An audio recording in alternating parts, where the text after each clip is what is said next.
ekran altı aziz görürmenler, Törenci Kuylarının yeni sanarıqlıq səbələn yeni yüz görüşdük. Həmimizge məlum yurtumuz Gulca acayip mehri ıllık, tolunu sevimlik bir makan. Elbette yurtumuzni tömen tıllarda tərifləsəkmi, qancha iftiharlansaqmı ərziydi.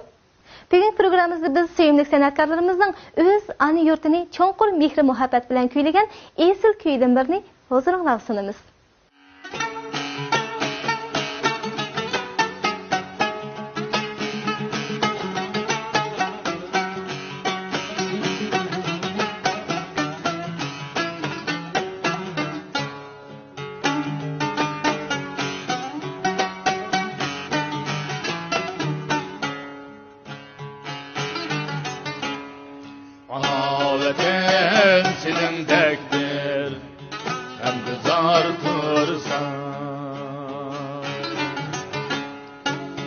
Canım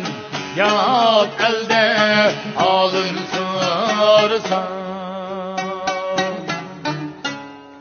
ana vatan senin tekdir hem güzel kursan min canım yat elde alın sorsan şahane kasirle kepençilik yok güzel yurdum ol gidek makanim tursan şahane kasirle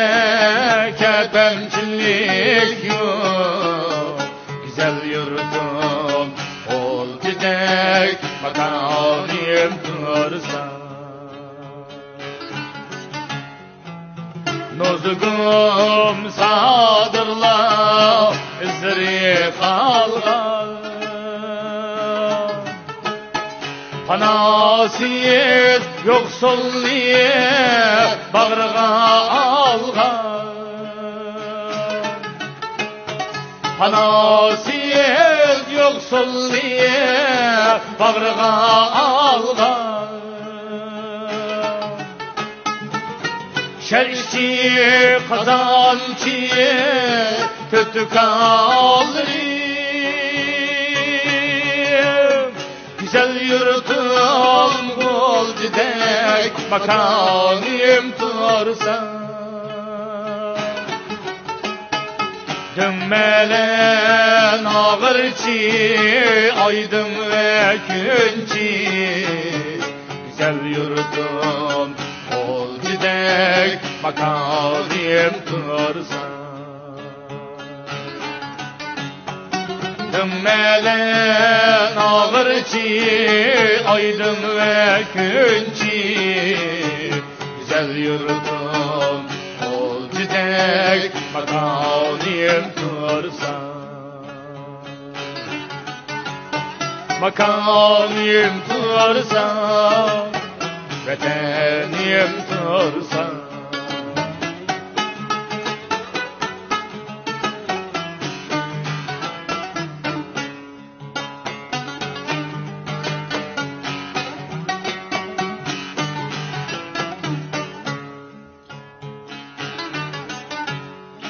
Ne gerek men üçün şifayı zemzem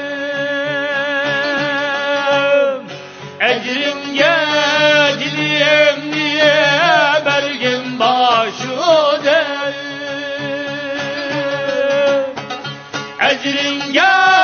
dilim diye belgin başı der